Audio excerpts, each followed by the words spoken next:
Hey guys, this is Rainwolf, and we are back with 86 episode 2, take 2. Hey guys, Kirido Silverheart here. And Austin the Silverheart. The record button was forgotten, and we were 3/4 of the way through. It happens. I'm going to wrap myself out now. So if this sounds a little off than what our normal 86 sounds like, that is why. But I will start it off with the one comment that I made, and I know all of us fully agree with. The shivers that the opening brings. This opening has me so hyped for this season. Just everything in it. I've been trying to read up and catch up on the graphic novels or the light novels, and there's just so much in this opening that I want to spiel about, but I can't. I'm waiting for the releases in the episodes. So let's do this. Let's go. So it brings us off into the commercial, and Federica is watching it from home, and she's seeing the girl teasing on the guy, I'm guessing he's her boyfriend, on like, oh, I want this. Oh, the ornament set. Yeah. Yes. It's like, where's Sheenie? Uh-huh. She's like, I need him to take me to buy me all the things. I also want to point out, too, because we were talking about the opening, they did the layout a little bit different than they have in the past, which I think was, and it's, like I told Kirito after we watched it, I was like, I think that was necessary. I think because it's a much more heavily focused on the 86. We don't have the transition over. They're apart. They're not together now. Yeah, this is an interesting change. I don't know if they'll continue to do it this way or not, but I enjoyed it for this particular time because, it was necessary. I liked it. I thought it went pretty well, so I guess we'll see what they do next episode as far as that goes. But in my feeling, we definitely will have more of the 86 perspective in this season than we will have of Lena's. I would love to see more of what's going on Lena's side, but I'm feeling we're not really gonna see any of that. I'll be honest with you, if we didn't see Lena and the Republic of San Magnolia until right before the finale or whatever for this season, I'd be totally happy. There is so much to get into with the 86 and the situation they're in now and the Federation of Giad that screw Magnolia. So we talk a little bit, and it goes into Raiden with the guys in the truck. They're talking. It's like how pretty much showboating. It was like how he dealt with that fridge in that one move. He moved it by himself. Yeah, so Raiden, just how jacked is this dude? Because I'm in the middle of doing a kitchen remodel with my dad, and granted, he's got a jumbo-sized fridge. It's like the one with the double doors, but it took both of us just to lift that thing up, a few inches to get it from the subflooring to the new flooring while we were putting the flooring and stuff in. And this dude is beasting a fridge by himself. Like, this is not the kind of guy I want to mess with in a dark alley, Dark alley, or do the something that really just ticks him off. Because I can see, obviously, any of these people are going to be the protective type. So if they see something that's not right, they're going to step in, and it's not going to be a pretty day. God help you. Then we get over to Karen. She's posing in front of this glass. Karen? And Kieran. Karina. You know I don't like this character, so you already know I'm going to slaughter it left and right. I don't like her, so I'm going to mispronounce her name on purpose. Called her a Karen. Wow. Well, at least I didn't call her the dead girl this time. Oh, no! So she's posing in front of the glass. The salesperson sees her. She waves at her. She turns very red. She lifts her magazine up to her face and then runs away. And I told Kirito, I was like, that's how they get you. Like, you can't blame any woman who goes shopping who's like, I spent a little bit more than I meant to. It's not their fault. That's how people trick you. The sales lady's all nice to you. You think she's your friend. She's not your friend. She's not your friend. Then it transfers over to Theo. We see him on a bench, drawing as normal. Then an older gentleman steps up behind him and says, "You've got a nice touch." And he thanks him. And this is the first time, besides the unit, obviously, has commented on his art. Then we get Anju. She's in a learning class, like some of the students, or possibly her friends as well now. Like, aren't you gonna learn to cook anything besides dirt? It's like when you cook for your kids. Kids, no way. The panic, the fear, I know that fear. Been there, done that. It's a hilarious moment because you just see the shock awe reaction of hell no to kids, but at the same time it's really sad because we know the connection that she had with Daya, back in the squad, and the heartbreak that we saw her go through when he died. Oh, it was rough. That those unrequited feelings and everything, and I'm just like, oh, please don't let that trigger her again. I don't want to see this girl cry again. Sad to say, I thought it was going to trigger her. I really did. I did too, and I just did not want to see that. I'm so glad it didn't happen. And then we find Shin in his home. That boy can find a library anywhere he goes. Man after my own heart. Like, well, he's attracting the ladies for sure. We had a conversation about that. Yeah. He is definitely the women. He definitely has a lot of female suitors. Yeah, they're all like, he's so cute. Look at him. He's the dark, mysterious, quiet one. I mean, yeah, that he stereotypical type here. He also has that mature aura to him because of what he's been through, even for the young age he is. Mm-hmm. Then he steps and grabs a book. A little girl walks up to him. She smiles, hands off, and then she sees the look Shin has. No, she doesn't smile. She's terrified. Well, no, she is scared. Well, no. Let me clarify. Let me jump in the middle here. When she first walks up, she is upset. She is sad because he picked up the book that she was going after. And then when he hands it to her, she's excited, and then she sees his face. And just between his dour expression and his eyes and everything like that, she freaks. That's the play of emotion that we see in this scene. But does anybody else recognize the back cover of this book before we even get the reveal of the front cover later? Does look familiar. Yeah. We'll see what book it is later. I'll bring it back up. So then the older brother brings the girl back, and we come to find out the little girl's name is Nina. And the older brother's name is Eugene. And she needs to say thank you. Shannon's like, no, it's fine and everything like that. No, they need to learn from a young age. He pats her on the back. Then you get the quietest of thank you, and she runs away. That cute, sweet, terrified little arigato. And then she bolts. And he was like, it must be rough being the big brother. It's like, I don't know where she gets it from. She's really shy. Am I the only one that realized, just from the initial get-go of seeing this guy, Eugene, how much he looks like Shin's dead brother? No, it was eerie how much he actually looked like him when he turned around. For a minute, I thought Shin was having some type of flashback. I was like, is this a trauma dream? Are we having trauma dreams now?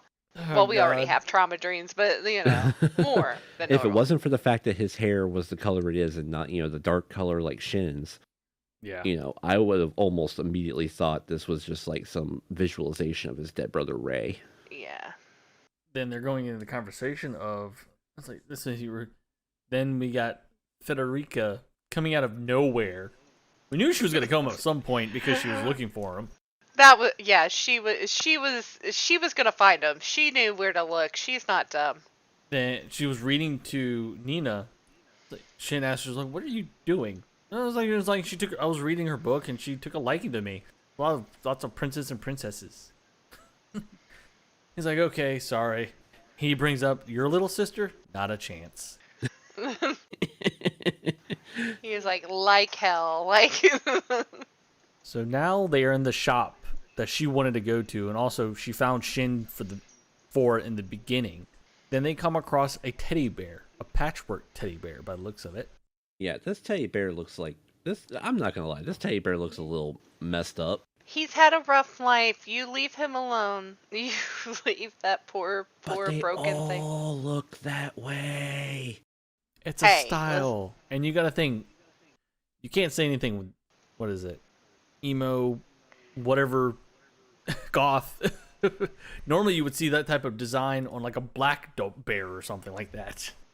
Because there is a bloody, what is it called? The bear with the blood claws. I can't remember. My nephew had this Nubblewub like binky thing. It was like a pacifier that had like this little chimera looking, and I referred to it as a chimera. So like if he would lose it, I'd be like, Sarah, I need to find his chimera binky. And it looked like that. It was all like patchworked. It had a weird ear. It looked like there was like some type of lizard tail. I don't know. All I'm saying But it was a is thing. like for this kind of vendor in what looks like this type of very modernistic suburban wholesome family market strip, it's like this one guy is running the Hot Topic. Yes. It's like this one guy has like Hot Topic merchandise and everybody else is selling Hallmark shit. That's the guy I'm going to. Sorry. I won't lie, I probably would too, but not for that damn bear. But she wins him over with the look that she learned from the commercial. So smart. And I mentioned I have two younger sisters and a younger brother, but I have one particular sister, Sarah Buttons, that this is very much her. These are very much her behaviors. This, would you please, I really want it, please. Like, those are Sarah Button behaviors. If we ever have No, our we'll guest see- on we'll here, see somebody makes Sarah's. a comment. She was gonna do it that one time, but yeah. No, we'll see Sarah's true behaviors here in a few scenes. Yes. Soon. So now, after all this, we get images of the gang. First, it's Raiden being beastly and listing that fridge, Anju in the kitchen, Theo out, and then the last one, and then Shin. And then we get this fade out transition with them, everybody else bright and shiny, and them in a darker tone. Yeah, for anybody that's listened to our other shows and other seasons of 86 and Sword Art and things like that, I am a sucker when it comes to duality and contrasting images and things like that. What Rainwolf pointed out here is just completely accurate. We see all these bright, vibrant colors. We see these beautiful lit settings and things. A great example is Anju in the cooking classroom, the culinary class. You know, we see all the sunlight coming in from the window, all these girls dressed in bright, vibrant colors, you know, and she's kind of gray-toned, overcast in like a shadowy effect. Theo, much more noticeable because he's outside in this like beautiful snow-covered park looking up at the skyline, you know, kind of giving the artist's thumb, you know, for scale and perspective. And while everything else is, you know, snow-covered and bright, he is shadowcast.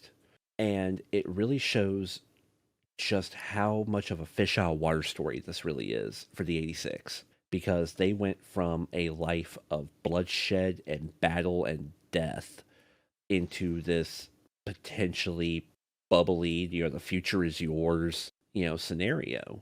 And they feel so out of place. They feel so lost because this isn't what they're used to. This isn't what they were prepared for. You know, they were prepared to die. They were prepared for battle and bloodshed. And we see more of it as when it transitions over to the president, he's saying, I'm going to stay late so I can leave early tomorrow.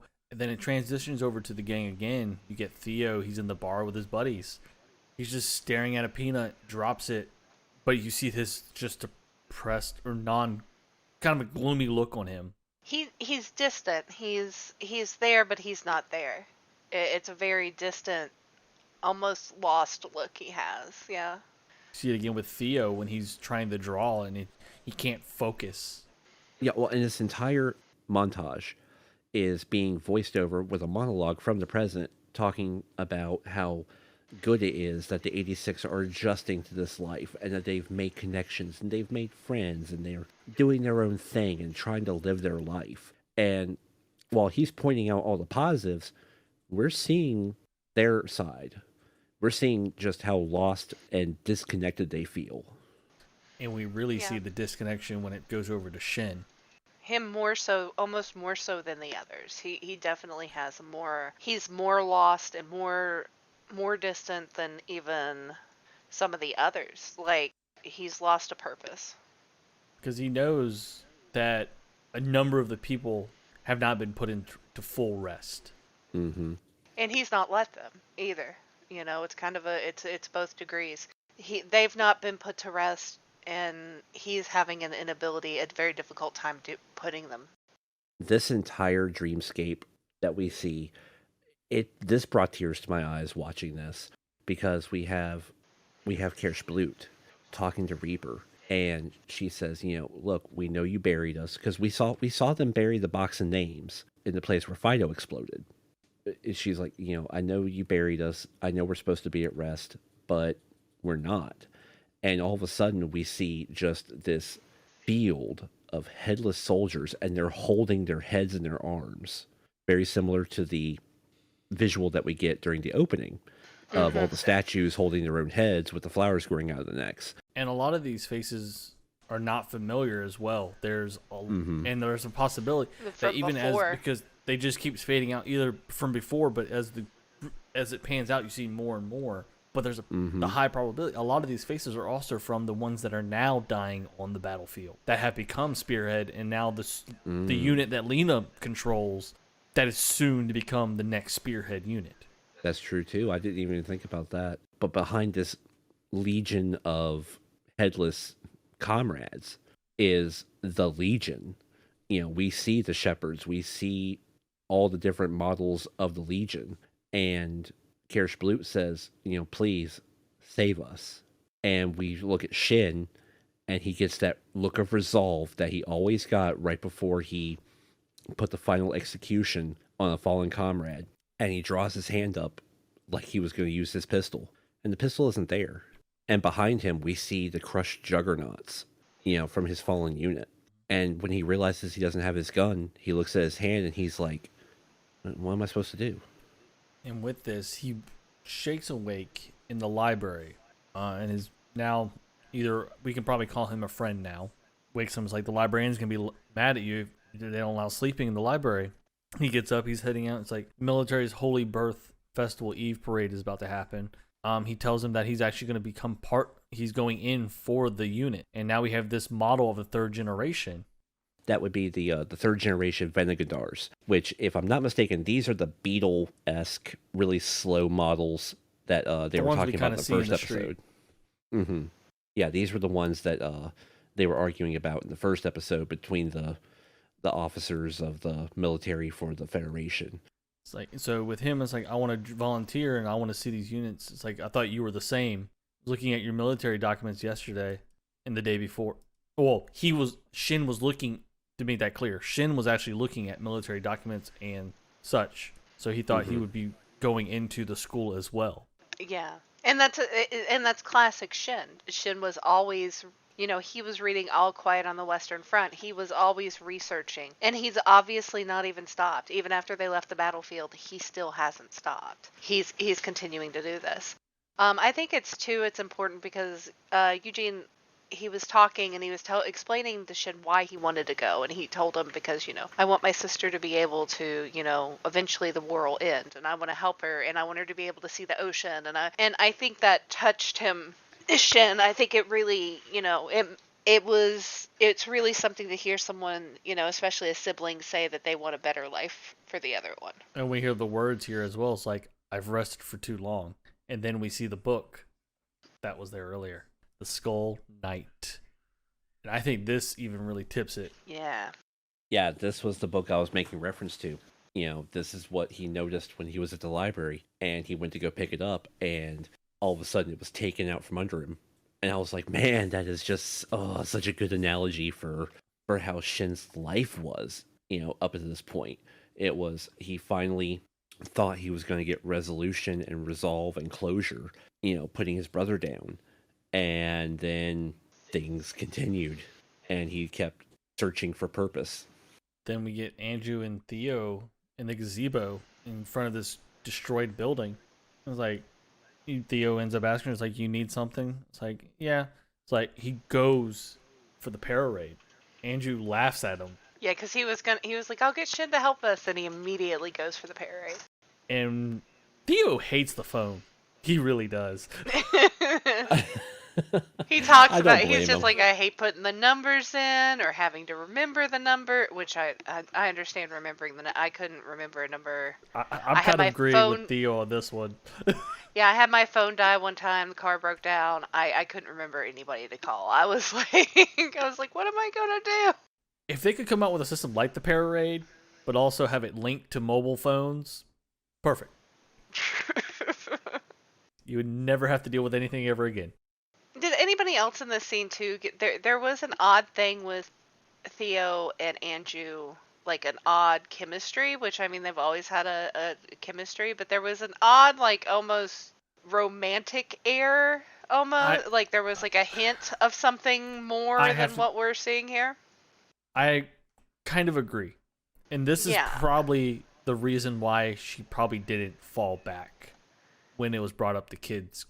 Yeah. That there was some if it is what's exactly happening, if keyword, Yeah, yeah.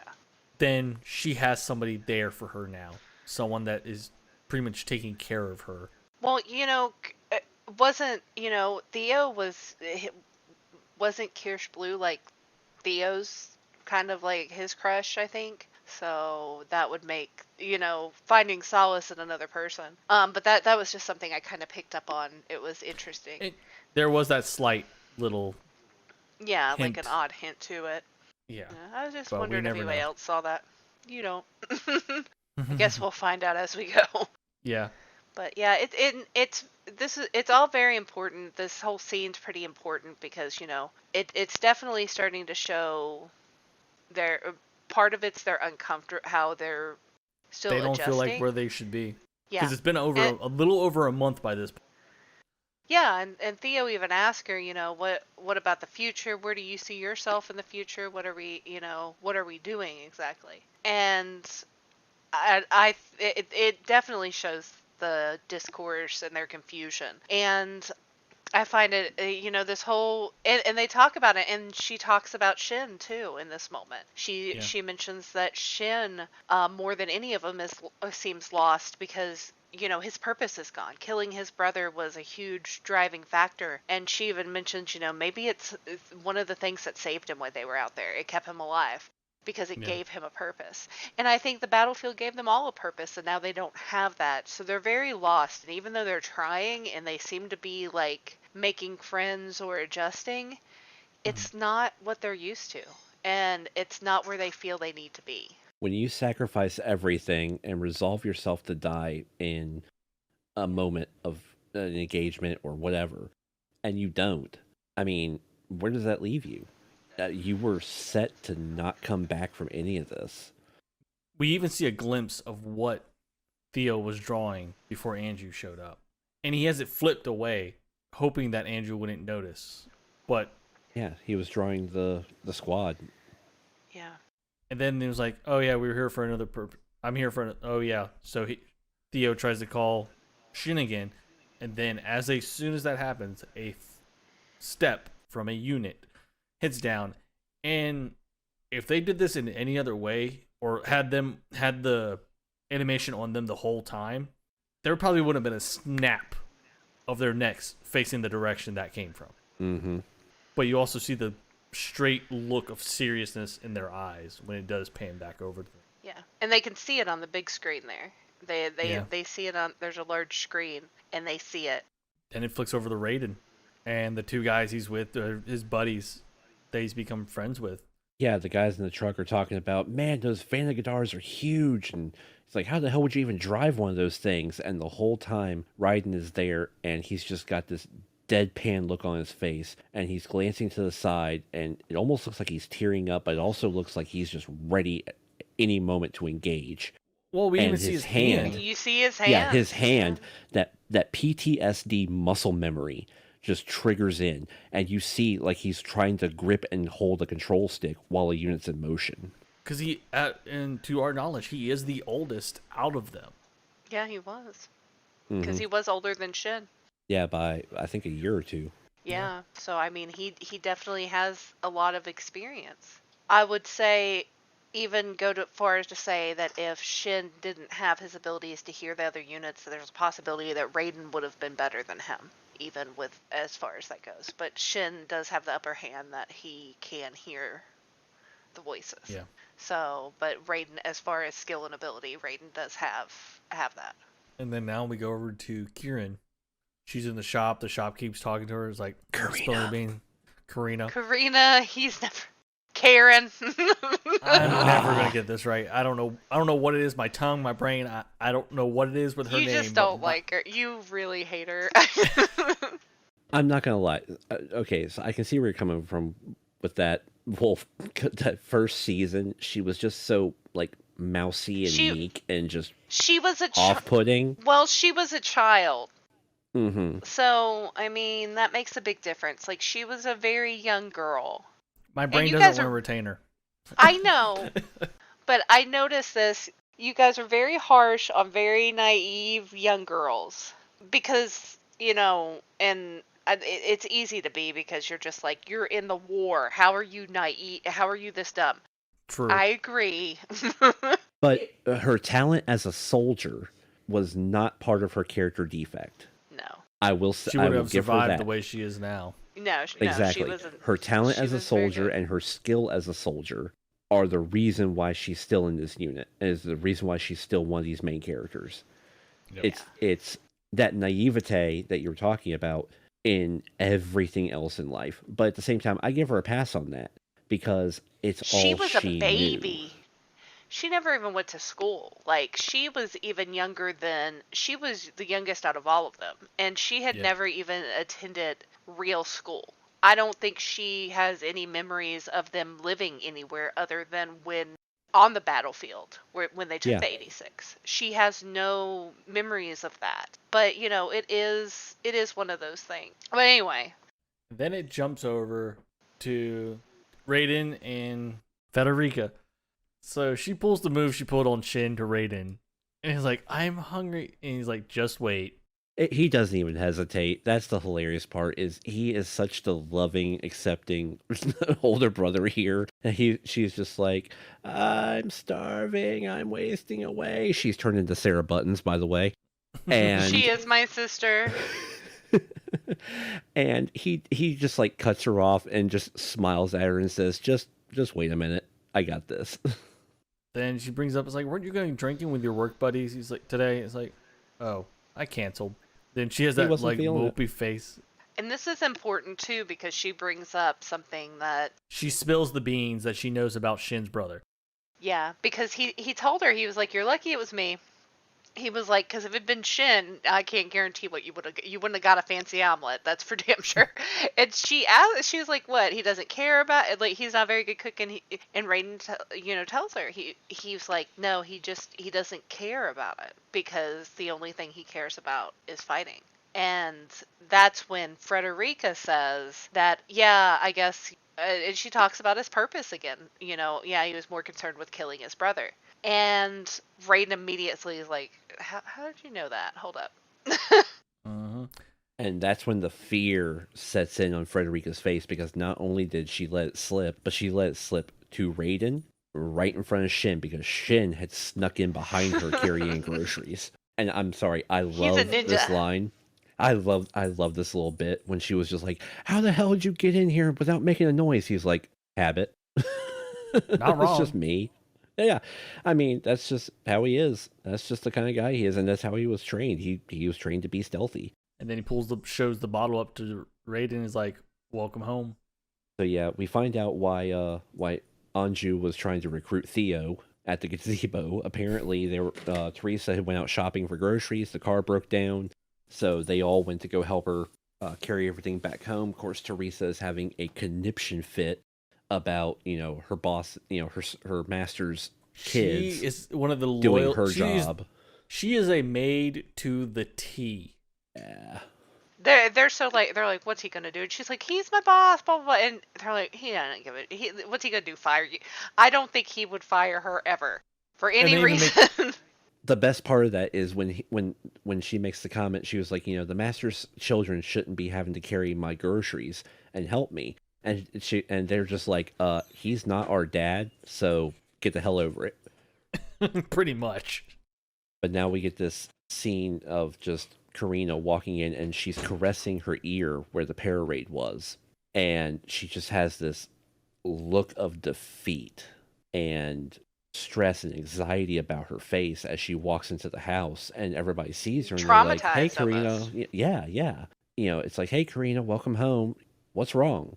And she stands there quiet, just touching the spot where the Pararaid was on her ear, and almost like a light switch flips. She shifts all of that anxiety and trauma and displacement and fear into resolve and determination and says, "I'm done. I've seen everything I want to see. Let's go home. Let's go back to where we're supposed to be." And the very next scene, the president comes in to reveal, "Hey, here's presents for everybody," and he's hit with the discussion of, "Yeah, we want to go back to the battlefield." Yeah. And it was kind of sad for him because you saw him. He was definitely struggling with their decision. He definitely didn't want them to go. He couldn't understand. He's definitely struggling to understand why they wanted to go. And then also there's the part, we don't have his full backstory of what's happened to him, but we know he's pretty much lost his entire family, it appears like. And he was using them kind of like a substitute family, sadly. So I think he definitely didn't want them to leave. So he does look pretty sad about it and upset. And Frederica pops off. Like, she pops off hard at him. And she was like, she tells him, she was like, "If you keep them here and imprison them here, you're no better than where they came from." Yeah, they came from a prison of actual imprisonment and being forced to fight in the battlefield, and now you're trying to trap them in a prison of pity. Yes. Yeah. And we don't see the little sister persona anymore. It's straight her as the princess. This is the maturest. Empress. Yeah, this She is is the not most. a princess. She'll tell you she's not a princess. Yeah, this is the maturest we will ever see a 10-year-old in any series we ever do, I'm sure. But yeah, they flat out say, if we're going to die either way, then we're going to choose how. And this is our choice. And Frederica pops up and says, stop trying to entrap them in pity. If this is their choice, then you should honor it and you should let them go. One of the lines that she does say, "They're not young, ignorant children." Mm-hmm. And I think that's the line that caught the entire group of 86 off guard. Because here's a little, 10, 12, 13-year-old girl maybe, who says, "These aren't young, ignorant children." You would know because you're a young, ignorant child yourself. Yeah. But she's actually more mature than we as well for her age.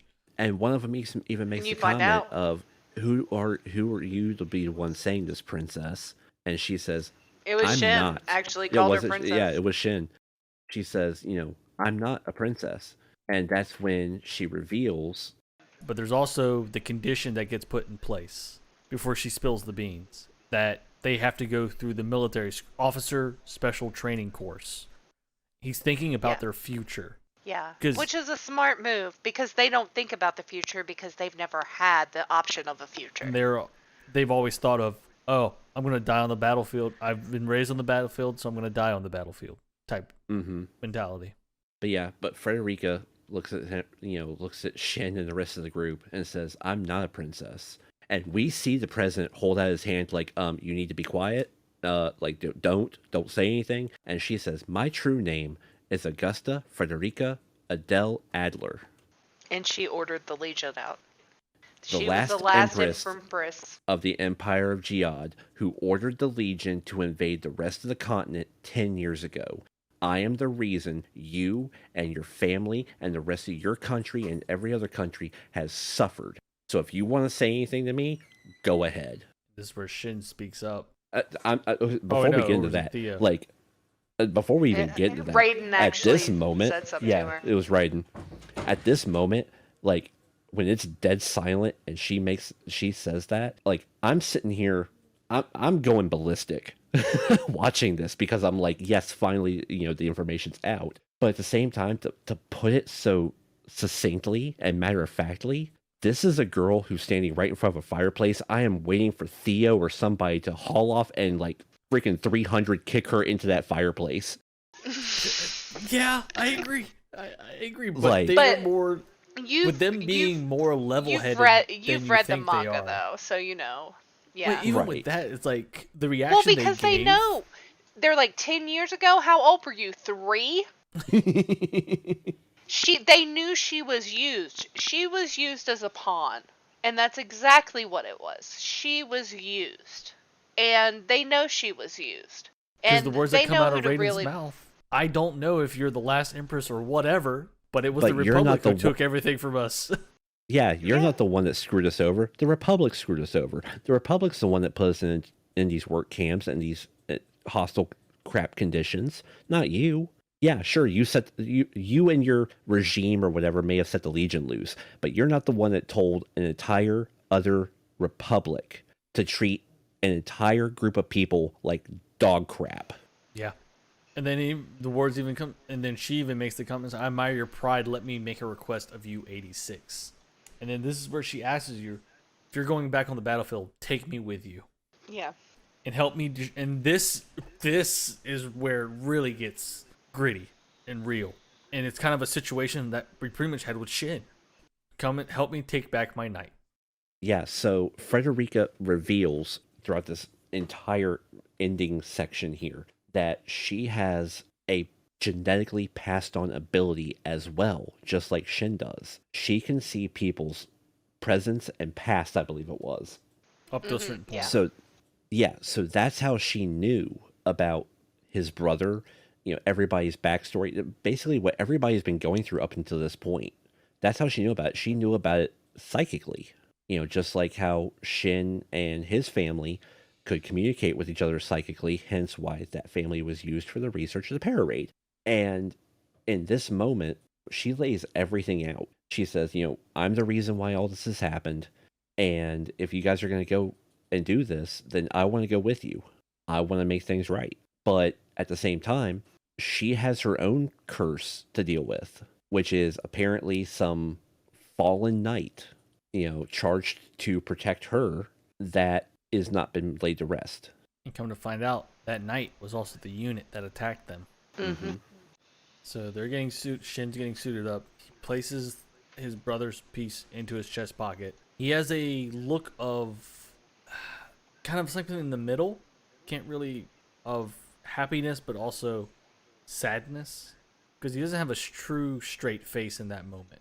Because his eyes are saying something, but his mouth is also saying something.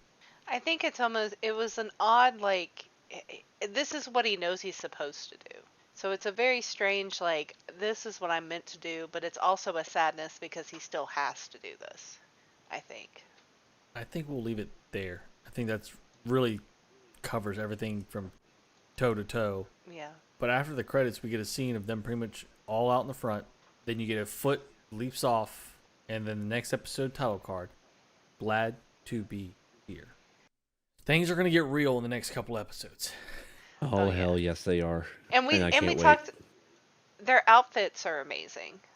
They look. I Them really like black the new uniforms. Ooh, yeah.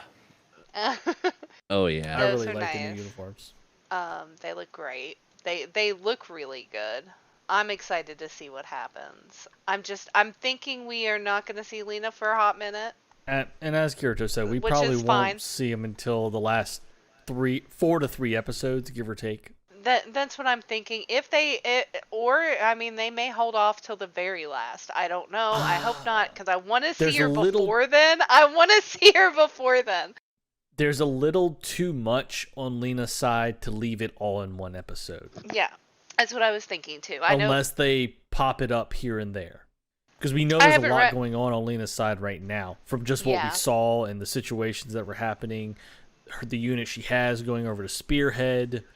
Yeah, I've been good about not reading the manga, but I know that other people have. So, I know there's a lot of really interesting things. Well, going I haven't on. read it, but just from what the perspective we got of Lena in the for episode 1, there's a lot going on, and Oh, yeah. to really close it out properly for the season, they're gonna have to give her some more screen time than one episode at some point, unless they spread it out here Well, and there kind of- throughout the season. That's kind of what I'm feeling, is depending on how they edit certain parts together and everything with information from the arc and all this stuff, it's possible we might see sporadic POVs from the Republic of San Magnolia through Lena's eyes, like we did in the first episode, it's possible that there might be a critical point that we reach with the 86 in the Republic or with the Federation.